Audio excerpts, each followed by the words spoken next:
ఆడపిల్లలకు అన్యాయం జరిగితే తోలు తీస్తామన్న లీడర్లు ఇప్పుడు ఎక్కడికి వెళ్లిపోయారని మాజీ ఎంపీ మార్గాని భరత్ విమర్శించారు. రాజమండ్రిలో ఓ దళిత బాలికకు అన్యాయం జరిగితే చివరకు మహిళా కమిషన్ కూడా స్పందించని స్థితిలో ఉందంటూ ఆవేదన వ్యక్తం చేశారు. అని సుప్రీంకోర్టు న్యాయవాదులు వారు ఇచ్చిన ఆర్డర్ అండి. ఇది క్లియర్ కట్గా సుప్రీంకోర్టు న్యాయవాదులు ఇచ్చిన ఆర్డర్ని ఈ రకంగా ఉన్నదాన్ని మరి నిజంగా ఒకటి చూస్తే సాక్షి పైన ఏ రకంగా ఆంధ్రప్రదేశ్ వ్యాప్తంగా సాక్షి ఛానల్స్ అన్నిటిపైన ఏ రకంగా దాడులు చేశారో ఇది నేను అడుగుతా ఉన్నా. నేరుగా తెలుగుదేశం పార్టీ అధినాయకుడు చంద్రబాబు నాయుడు గారిని అడుగుతా ఉన్నా. ఇక్కడ సుప్రీంకోర్టు ఇచ్చిన స్టేట్మెంట్ ఆర్డర్ కాపీ చూస్తే క్లియర్గా కొమ్మినేని శ్రీనివాస్ గారి యొక్క ఇన్వాల్వ్మెంట్ ఏ రకంగా లేదు. ఫ్రీడమ్ ఆఫ్ స్పీచ్ గురించి సుప్రీంకోర్టు జస్టిస్ ఇచ్చిన ఆర్డర్ మరి తప్పు లేదని మరి అక్కడ నిర్ధారించినప్పుడు మీరు సాక్షాత్తు ప్రేరేపించి ఒక ఆర్గనైజ్డ్గా ప్రేరేపించి మీ తెలుగుదేశం నాయకులతో మీ తెలుగుదేశం ఎమ్మెల్యేలతో మరి డైరెక్ట్గా సాక్షి ఆఫీసుల పైన దాడికి పురోగల్పించి మీరు చేసిన కార్యక్రమం నేను అడుగుతా ఉన్నా. ఇది శ్రీకాకుళంలో సాక్షి ఆఫీస్ పైన దాడి, మరి అదేవిధంగా ఇది విశాఖపట్నం దగ్గర జరిగిన ఇన్సిడెంట్ సాక్షి ఆఫీస్ పైన, ఇది ఈస్ట్ గోదావరి సాక్షాత్తు ఈయన ఎమ్మెల్యేనే డైరెక్ట్గా ఇన్వాల్వ్ అయిపోయి అనపర్తి ఎమ్మెల్యే ఇన్వాల్వ్ అయిపోయి సాక్షి పైన ఏ రకంగా అక్కడ ఉన్న నేమ్ ప్లేట్లు పీకేసిన కార్యక్రమం. ఇది కాకుండా విజయవాడలో నేను అడుగుతా ఉన్నా, ఏంటండి ఇది అసలు ఎక్కడికి వెళ్ళిపోతూ ఉన్నాము? మనం ప్రజాస్వామ్యంలో ఉన్నామా, ఎక్కడున్నాము? ఇది విజయవాడలో, ఇది మంగళగిరి సాక్షి ఆఫీస్లో, ఇది డైరెక్ట్గా పీకేసిన పరిస్థితులు సాక్షి అనే అంశాన్ని. సో ఈ రకంగా ఏలూరులో అయితే డైరెక్ట్గా సాక్షి ఆఫీస్ని తగలబెట్టేసిన కార్యక్రమం, డైరెక్ట్గా లోపలికి వెళ్ళి మంటలు పెట్టేసిన కార్యక్రమం. నేను అడుగుతా ఉన్నా, మరి ఇది ప్రజాస్వామ్యం అంటారా అని అడుగుతా ఉన్నా. దీన్ని ఏమని అంటారో అని అడుగుతున్నా. ఇప్పుడు మీరు డైరెక్ట్గా ఆర్గనైజ్డ్గా తెలుగుదేశం పార్టీ నాయకుల్ని ఎమ్మెల్యేలని పంపించి సాక్షి ఆఫీసుల్ని ధ్వంసం చేసే కార్యక్రమము, తగలబెట్టే కార్యక్రమము రాష్ట్ర వ్యాప్తంగా పలు చోట్ల జరిగింది.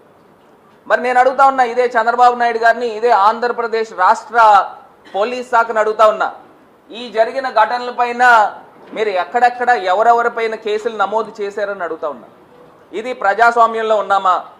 సుప్రీంకోర్టే డైరెక్ట్గా ఇది ఫ్రీడమ్ ఆఫ్ స్పీచ్ని ఇది కాపాడాలి, పరిరక్షించాలి అని సుప్రీంకోర్టే వ్యాఖ్యలు చేసినప్పుడు మీరు నేరుగా ఇలాగా దాడులు చేయించినప్పుడు వీళ్ళపైన మీరు ఎవరెవరిపైన ఏ ఏ కేసులు కట్టారు అని చెప్పేసి నేను సూటిగా ప్రశ్నిస్తా ఉన్నా. దానికి ఆంధ్రప్రదేశ్ డీజీపీ గారు సమాధానం చెప్పాలి.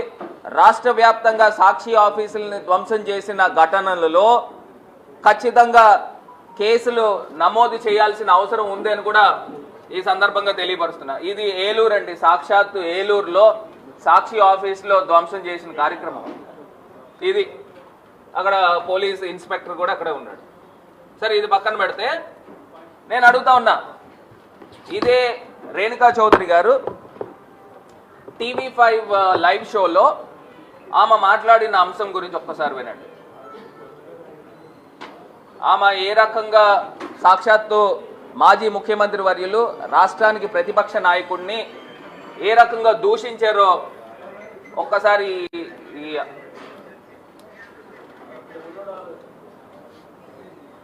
సరే, దీంతో పాటు ఇంకొక పాయింట్ కూడా ఒకసారి TV5లోనే గతంలో ఏం జరిగింది,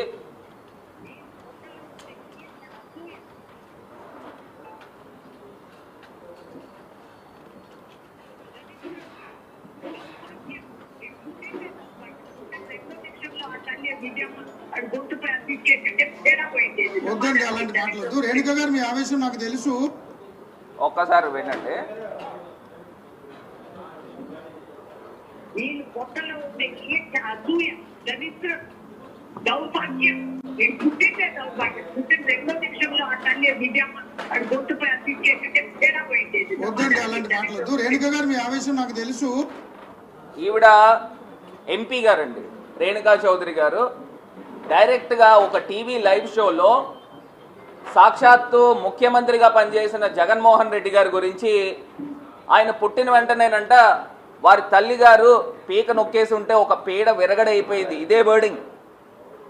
అసలు మాట్లాడచ్చా? అంటే ప్రజాస్వామ్యంలో ఒక ఎంపీగా పనిచేస్తున్న వ్యక్తి ప్రజాస్వామ్యంలో ఒక టీవీ లైవ్ షోలో మాట్లాడచ్చు. నేను అడుగుతా ఉన్నా ఇదే రాష్ట్ర ప్రభుత్వాన్ని, ఒక ముఖ్యమంత్రిగా పనిచేసిన వ్యక్తి, అంత ప్రజాదరణ కలిగిన వ్యక్తి పైన ఈ రకంగా మాటలు మాట్లాడినప్పుడు నేను అడుగుతా ఉన్నా రేణుకా చౌదరి గారి పైన ఏం కేసు కట్టారని అడుగుతా ఉన్నా. ఇది కాకుండా ఇంకొక పాయింట్ అండి, ఇక్కడ చూస్తే